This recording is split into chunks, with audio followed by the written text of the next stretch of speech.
kādu informāciju, jums kaut kas liksies noderīgi. Ir ļoti grūti šīs divas tēmas varbūt ielikt vienā stundā, ja viņas ir ļoti plašas, gan mana ģimene ir plaša, gan arī mākslīgais intelekts ir ļoti plaša tēma. Un jāsaka tā, ka es varbūt savā ģimenes ciltskokā neesmu tā dziļi rakusies, vienkārši laika trūkuma dēļ. Man ir materiāli, man ir fotogrāfijas, dažādi raksti vai dokumenti, mazliet esam vēlāk parādīšu. Man vienkārši nav vēl laika pētīt dziļāk, bet dažkārt, kad būs tas laiks, varbūt būs jau par vēlu. Tāpēc, centīšos tam noteikti vairāk pievērsties, bet, tad sāksim un es jums rādīšu vispār, kas ir kas. Kas vispār ir mākslīgais intelekts? Pāris vārdos, lai jūs vispār saprastu, kā tas darbojas. Visi tagad iedomājieties ābolu. Jūs iedomājaties. Un visdrīzāk tas ābols ir dzeltens, zaļš, sarkans, jo ābols ir tādā krāsā. Ko dara mākslīgais intelekts? Viņš mācās no informācijas, kas viņam ir pieejama, no kādiem datiem. Un, ja es viņam pajautāju, kādā krāsā ir ābols, viņš man atbild zaļi, sarkani, dzelteni, varbūt divkrāsāļi, pats šķirnes nosauc, jo viņš zina, viņam ir dati. Ja es viņam pasaku, ka es esmu ēdusi zilu ābolu vecmāmiņas dārzā, tad viņš nesaka, nē, tā nav. Viņš sāk domāt, varbūt ir kādi pigmenti vai nokrāsa. Sāk diskutēt ar mani. Paturam šo tagad prātā, tātad par ābolu. Tātad viņam ir kaut kādi ievada dati, tajā mākslīgā intelekta tādā tā kastītē kaut kas notiek un tiek izvadīti dati. Tāds viens vienkāršs piemērs, ko mēs visi saprotam, kad gatavojam ēst. Ir kaut kādas sastāvdaļas, tad mums ir recepte, kas ir šis mākslīgā intelekta kastīte, kas kaut ko izdara, un tad ir izvadāti, kad ir gatavs ēdiens. Principā, tik vienkārši darbojas mākslīgais intelekts. Viss, kas viņam ir vajadzīgs, ir dati, kaut kāda recepte, kas parasti, gudri sakot, ir algoritms, bet tā ir tāda recepte, un tad viņam ir šis kaut kas gatavais produkts, ko mums no viņa vajag. Un, ja viņam ievad datos ir šī informācija, kā ābols ir zils, viņš arī pieņem, ka dabā viņš ir zils. Un tāpēc ir ļoti svarīgi nekad nepaļauties varbūt uz to, ko saka mākslīgais intelekts, mēs neesam droši par šiem datiem, kur viņš viņus ir ieguvis un vai tie ir patiesi. Tāpēc vienmēr jādomā, ka tas ir mūsu palīgs un jāatceras par zilo ābolu, lai nav tā, ka ir zils pīrāgs. Jo viņam nav intelekta, viņam nav empātijas, viņš nesaprot. Šis viņa intelekts nav kā intelektuāla cilvēka intelekts. Viņš vienkārši ņem datus un tad arī ar šiem datiem strādā. Tātad, kā viņš vispār var palīdzēt mums šāda ciltskoka veidošanā? Viņš var analizēt ļoti daudz datus, lielu apjomu datu, kuram mēs varbūt nespējam atrast laiku vai, visdrīzāk laiku, jo dati ir iespējams ļoti daudz, tūkstoši kaut kādi ieraksti. Viņš var meklēt radniecības saites, kur tās varētu būt saistītas. Ir tādas programmas, kā piemēram, es šodien parādīšu geni.com, kurā arī ir, es jums parādīšu, lai jūs saprastu, vienkārši ir tas, ka viņš var atpazīt šīs saites. Tās pašās saitēs arī var tātad arī veidot šo ciltskoku, ne tikai atpazīt. Ja dokumentu tulkošana un saprašana, arī parādīšu piemēru, kā tas notiek. Un ir arī sejas atpazīšana fotogrāfijās. Šodien es neesmu izmēģinājusi, bet tā noteikti ir, un ne tikai atpazīt sejas, viņš arī var izveidot sejas un dažādus tos video. Mākslīgais intelekts var izdarīt daudz, kas ir tikai par maksu, un bezmaksas tādas versijas mums ir maz pieejamas, bet pietiekami, lai kaut ko jau iesākt. Kāpēc es vispār pievērsos ģimenes ciltskokam? Viss sākās ar skolas zinātnisko darbu, ka man skolotāja Ieva Leina man ieteica rakstīt par manu ģimeni. Jo viņi izlasījuši šo grāmatu, un viņi teica, izlasi un raksti. Es aizbraucu pie savas vecmāmas, un es viņai saku un prasu, lai viņa man stāsta visu par manu ģimeni. Tā kā ģimeni, ja jau man skolotājs saka, ka tur kaut kas ir, man ir jāzina. Un es aizbraucu pie vecmāmas, un viņa jau man tajā laikā, tas bija kāds 10-11 gadus tāpakaļ, un viņa man nestāsta par mana tēva māsīti. Vecmāma ir dzemdējusi 7 bērnus, bet uzaudzināja 8. Un viena no tām ir viņas māsas meita, kuru pieņēmusi ģimene, un viņa par viņu man nestāsta. Un es zinu, kad ir šī māsītes, ka ir šī meita, šī fotogrāfijas, viņu nestāsta. Un es sapratu, ka vecmāma man varbūt vairs nesniegt jau reālus faktus, viņa aizmirsusi, vai viņa, šajā gadījumā viņai bija pat māti varbūt tādas dusmas vai kaut kas iekšā, ka viņa nevēlējās šo māti iekļaut savā ģimenes ciltspokā. Un tāpēc, ka viņa nevēlējās, viņa man nestāstīja. Tad es kaut ko nezināju. Līdz ar to es šo grāmatu kaut kā arī neizlasīju, šo zinātnisko darbu neuzrakstīju, un man tā tas viss arī palika līdz brīdim, kad man piedzima bērni. Un es sapratu, ka kaut kādā brīdī, iespējams, es būšu tas cilvēks, pie kura brauks un kuram jautās. Un man ir jāzina, ko atbildēt par maniem radiniekiem. Varbūt tie nebūs mani bērni, varbūt tie būs mazbērni. Kaut kas taču ir jāzina, kas bija tā ģimenē. Un tad es ķēros klāt arī šai grāmatai, arī atradu to laiku izlasīt, un kas tad tur bija? Ļoti interesanti. Kaut kā arī tur mazas nepilnības rādās, bet tas varbūt šajā brīdī nav politiski. Ko es jau pieminēju, šis teksts, es viņu neesmu pārrakstījusi ar roku. Es nofotografēju attēlu, kurā bija teksts, un teicu mākslīgiem intelektam lūdzu no šīs bildes, kas ir fotografija no grāmatas, pārrakst. Tāpēc varbūt ir kāda nianses, kur nav pareizi, bet viņš tas lasīt visi arī saka. Tātad, es ātri tā centīšos pārlasīt, lai ir skaidrs, kad Lotte apprecējās un pārcēlās uz Limžiem. Šī varbūt ir nepilnība, jo Lotte jau dzīvoja ar savu māti un tēvu šajos muciniekos.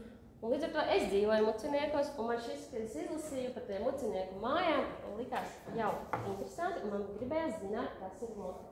Tātad, ja viņi audzināja bērnus un pienāca kāda liktenīga vasara, viņi dzīvoja tos muciniekos, un viss kā bija, tad viņi Lielzara krastā dāmas mazgāja matus, veļu un garām brauca divas karietes, un vienā no šīm karietēm bija muižnieks, ne barons Adolfs un Buls, un viņa draugs Alberts von Aderekis, kas ir Ķirbižu barona brālēns, vēl brālētājs, tas ir tas, ko iespējams mākslīgais intelekts neizlaba, mums ir jāatstāv, uz parādīt. Kaut kāda niansība, kad tiem burtiem nav, tad jābrauc garām baronu. Un tā Lotte skaisti un perfektā vācu valodā viņai pasaka labdien, barona kungi, un rāda visām dāmām, kā tad ir jāklanās, kā ir jāsasveicinās, kā ir jārunā, un viņi atstāja tādu labu iespēju. Un vakarā šie baroni atgriežas šajās mājās mucinieku un redz, cik šī Lotte skaisti auž, un piedāvā viņai darbu Cēsvainas pils, pie Cēsvainas pils vēl nebija uzcēlta, bet tajā pusē. Un viņa piekrita, ka viņai tur vajadzīgs tur stēlis un dēļu. Tā vajag lēkt, ka tekstu nedaudz. Tāpēc nepārlasīšu jums līdz vizuāli centīšos parādīt, tulkojos ar mākslīgo intelektu izveidoju. Kāds ir izskatās? Viņas mazgāja matus, garām jāiet šie baroni kungi ar karietēm. Tagad viņa parāda, kā viņa skaisti auž. Un ļoti interesanti, ka Lotte dzemdēja šim Adolfam, baronam Adolfam un Wulfam. Viņa pirmdzimto, bet tas bija ārlaulības dēls, jo viņi, protams, šajā laikā nedrīkstēja, nebija pieļaujams, ka tāds zemnieku kārtas ar baronu kārtas, kā ģimeni veidot. Tad viņa dzīvoja kopā ar savu vīru un 7 bērniem, kur 4 no tiem ir Adolfa, un viņa bija ar baronesi Annu Natāliju Štālu un dēls. Viņa bija vēl viens, bet tas neizdzīvoja, principā bija divas. Tā tas varēja aptuveni izskatīties. Principā ar mākslīgo intelektu varētu arī izveidot video, bet, protams, tas ir maksas versijā un maksā, bet iespēja tāda ir, bet šo idejiski var izveidot jebkurš no mums. Tātad, šeit ir īstā bilde, kā izskatās Adolfs, un Lotte šeit ir ar savu ģimeni vidiņā. Tā kā grāmatas ir 2 citāti, kas man ir ļoti tādi tuvi. Nekad meiteni pat domās nesauc savu omīti par grēcinieku un kritušu sievieti. Viņiem tāda ir liela un patiesa mīlestība. Un aristokrāts ir tāds pats cilvēks kā zemnieks, visu nozaka vienīgi intelekts. Grāmata ir ļoti interesanta, grāmatā arī ir pastāstīts, tas visu viņu tas mīlas stāsts, kā tas ilga vairāk, man šķiet, tiešām ir izlasīšanas vērta. Un grāmata tādās kā 2 daļās, otru ir autora Lilija Kalniņa, senāk viņas mazmeita Lotte, kas arī stāsta par savu dzīvi, ko ir piedzīvojuši. Kad viņu izsūtīja uz Krieviju, izlasīt mūsu krājumā ir. Tātad, kas man Lotte ir? izlasot grāmatu, likās ļoti interesanti šis mīlis tāds. Tātad esmu es, tētis vecmāma vectēvs un vectēva māsa tā ir. Tātad uzdevu pociņā, jā, augšā sanāk ir brālis un māsa. Tā kā asins radniecība mums ir ļoti minimāla un tomēr ir ļoti interesants tāds fakts. Šis ir no Latvijas Nacionālā arhīva tāds ciltskoks, kas man ir pieejams. Tāds, kur mēs, manuprāt, visi labi saprotam, ka ir kāds vīrs uz sielām, dzimst bērni un zem viņa nakām. Bet iztēloties, ka šis koks, cik viņš būtu liels, ja mēs visu laiku pievienotu zem, kad piedzimst, mirst, precās no jauna. Jā, atgriežos pie šīs bildes, ka manai vecmāmai tātad ir 8 bērni, un viņiem visiem ir bērni, un tad attiecīgi arī viņiem vēl ir bērni. Šeit ir neliela daļa no maniem, respektīvi es ar savām mācītām un brālēniem un brāļiem, un mūsu bērniem tā tikai neliela daļa, un būs vēl, kā lai visu šo saglabā, kur lai to vizuāli redz. Tātad nāk talkā tādas programmas, ir 2, MyHeritage un Geni, viņas ir ļoti līdzīgas, taču MyHeritage ir tāda vairāk vērsta uz privātumu, kamēr šis Geni ir tāda publisks koks, kura funkcija tā vēlme ir apvienot visus vienā lielā pasaules ciltskokā. Viena vairāk būs par maksu, otra bezmaksas, taču arī jau vairāk kaut kur maksā, jo, protams, lielākas tās iespējas kaut ko izdarīt. Tad es jums ātri parādīšu šo Geniju, lai jums ir top skaidrs, ja gadījumā jums tas vēl nav zināms. Vai kādam ir jau šajā Genija ciltskoks izveidots? Pāris rociņas te redzu. Ciltskoks ir, bet tikai ne. Jā, bet šai izveidojot, es jums pastāšu par to pašu Ādamu. Izlasu grāmatu, un, protams, ka es viņu gribu ielikt savā ciltskokā, jo viņš taču tur ir. Tātad, šeit esmu es, jā, mans bērnu tēvs, mani bērni, un tā es varu te slidināties par visiem maniem radiniekiem. Vēl ļoti interesanti, jā, šo vēlos pieminēt, kad ir tēta māsa Daiga. Jā, Daiga. Viņai ir pirmais vīrs Oskars, 2 bērni, un otrā vīra viņai nav bērni, bet viņš arī tātad ir šajā ciltskokā, viņa ir precējušies. Bet ja man būtu papīra formā, tas nozīmē, ka man tur būtu jāpieraksta, vai jāšķītājs, vai jācenšās iekļaut, bet šeit tas ļoti viegli izdomās. Jā, un kad es izlasīju par šo baronu, par Vulfu, es viņu noteikti gribēju iekļaut, un es viņu iekļauju savā ciltskokā. Pirms gada, tieši pirms gada es viņu iekļauju, es pati viņu pievienoju, blakus lotē, un es šeit augšā jau redzu, ka ir vairāk kā 1000 viņa ciltskokā. Viņš pats ir savienojies, jo viņš akceptēja to, ka ir šī lota un viņiem ir šie bērni, viņi tikai saplūda kopā. Un es arī varu iet viņa ciltskokā un redzēt viņa visus radus, kas ir viņa māte un tēvs, un arī brāļi, māsas, visu, tad ir Loti. Un uz otru pusi sanāk, laikam būs tad viņas sieva, kas bija Natālija, jā, viņa, kur Vilhelms bija pirmais bērniņš, kas nomira no pāris mēnešos, un tad izskatās, jā, ka viņa nevarēja apprecēties paspēt, ka kaut kas nav pareizi norākt, nevarēja teikt. Labi, te ir jāpapēta, noteikti. Jo viņam bija bērnam jābūt uz leju. Nē, Vilhelms ir, viņam otrs bērniņš neparādās. Es tagad mazliet sajūtu, jā. Vilhelms viņam bija tas bērns, bet viņam nav otrs parādības. Tā ir viņa sieva sanāk, un laikam ir vēl viena sieva, un tad viņa notiek.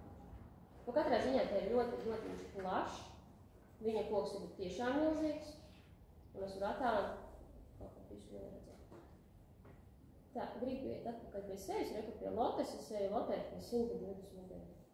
Viņam bija 1000 pāri. Un te tad ir tā visa mani ģimene. Un kā tas notiek, ja tad arī visu attālināt? Ļoti interesanti, ja kādam, piemēram, gribās tajā papīra formā. To jau ir iespējams izdarīt. Bet Vita varētu man palīdzēt? Jo vizuāli tas ir liekas interesanti, arī papīlārā var. Mēs viņu varam izdrukāt.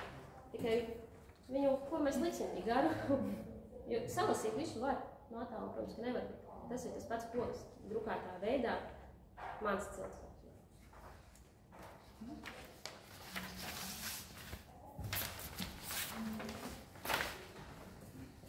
Un jā, kādas vēl?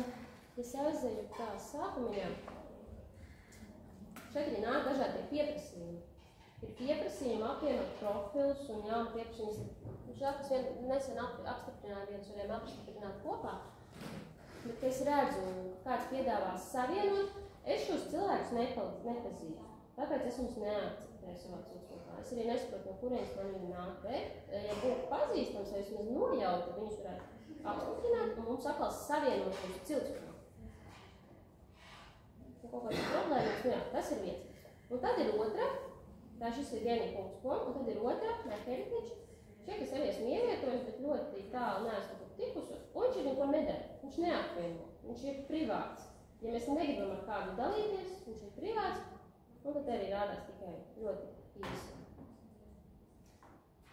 Tas ir tas, ko es gribēju to parādīt.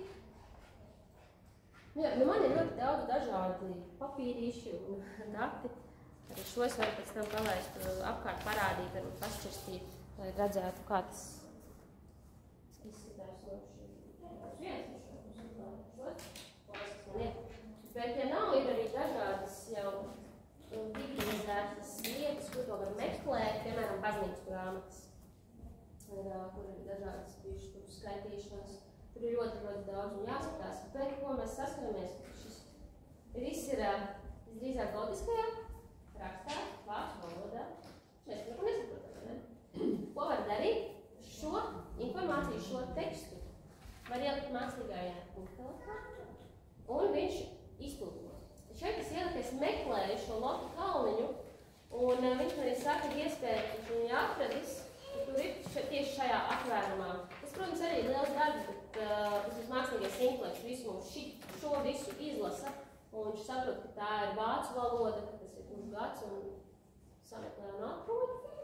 Tūlīt parādīšu, jā, te arī piemēram prasīja, kas ir rakstīts, un viņš saka, ka tur ir par kādu puisīti, kuram ir bijušas kristības, un kas tad ir bijuši viņam vecāki. Līdz ar to mēs varam apaust kaut kādu pavadienu. Jā. Grāmatu pilnīgi pa faili, vai tad mācīgi iedalēt, vai konkrēti sameklēt un tikai tad pārtulkot? Es šeit liku bezmaksas versijā lapusus, jo maksas versija ļaus lielu failu. Apņājāties, lai atrast? Jā, ir jāzina kāds gads aptuveni vieta. Mēs varam iet, pēc tam tajā radu rakstu un redzēt kāds. Es jau paņēmu failu, grāmatas, es parādīšu. Palūkoju čatā. Jā, es tūlīt parādīšu to. Neteicu, jums izstāstīšu tik daudz, cik es zinu jau, ko es varu. Bet visu grāmatu drīzāk viņš nevarēs tikai tāpēc, ka tā ir bezmaksas versija. Maksas versijā, jā, tas failā jums ir lielāks. Un te ir tieši tas, ko jūs jautājat, tas drīzāk. Ka viņš lasa. Es ielieku šajā mākslīgajā intelektā failu un jautāju, ko nu man vajag. Konkrēti šajā gadījumā es jums saku, lai viņš izlasa un pārraksta kaut kādu dokumentu, nu, un ko viņš man tad arī pasaka. Es ieliku tā gan parasti, labi, šeit ir diezgan salasāms tas teksts. Es, protams, varēju izlasīt pati, bet es ieliku, lai viņš parāda, ka viņš var izlasīt. Ļoti interesanti, ka tur ir arī krievu valoda, tur ir citi par, protams, ir latviešu valoda. Tas ir tā, un ko tad jā, tas video šeit tas pats, kas ir video, tas, kas tur ir rakstīts. Es varu pārliecināties, ka šis dokuments viņam nebija problēmas, un tad ierakstījis. Nu, ja kāda ir nekāda vajadzība no bildes, dabūt tekstu datorā, var vienkārši tas ir izdevies. Un tad tam var pārlasīt kļūdas, jo, protams, kā es tā pašā sākumā teicu, nevajag tikai paļauties uz viņu.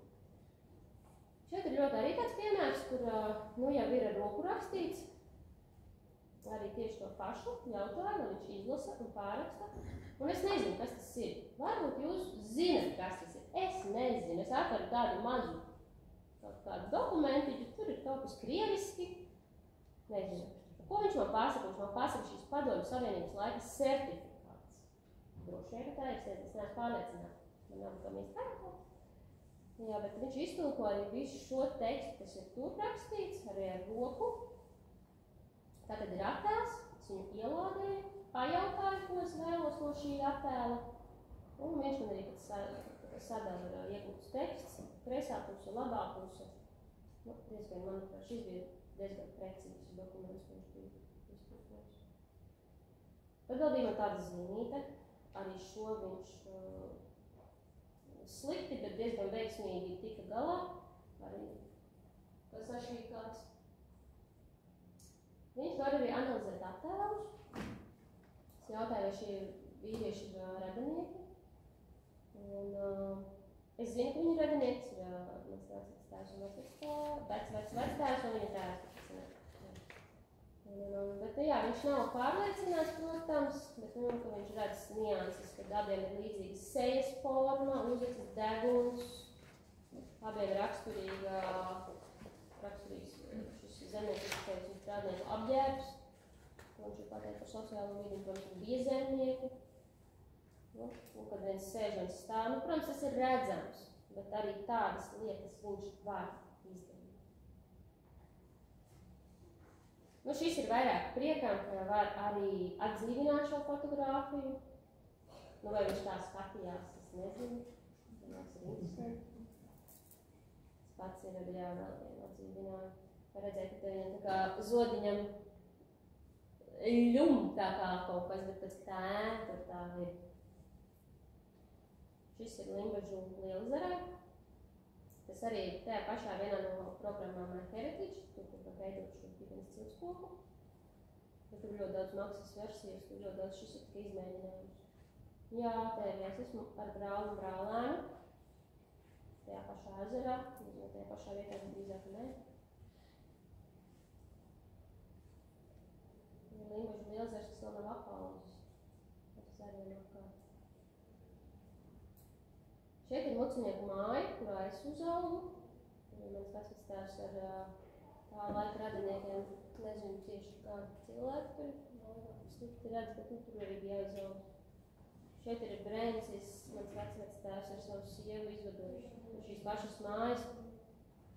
Jā, te var redzēt durvītās jūtas, kā es saucu.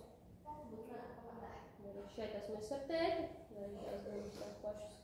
Tikai viena puse mums ir stikla. Jā, arī es arī tās pašas. Es uzšķīju vēlāk. Tad pēc tām durvīm tur vispār. Tā bilde ir ar tām durvīm. Jā, lietas, kuras vērts atcerēties un stāstus, kuras es gribu pierakstīt noteikti tieši par savu vecmāmu un vispār par ģimeni. Vecmāma man tika izsūtīta uz Sibīriju.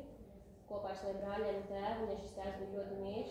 Tas tēvs arī teica, atgūst šo īpašumu, kad bija Muciniekos, Limbažos, mēs dzīvojam, un to izdarīja, protams.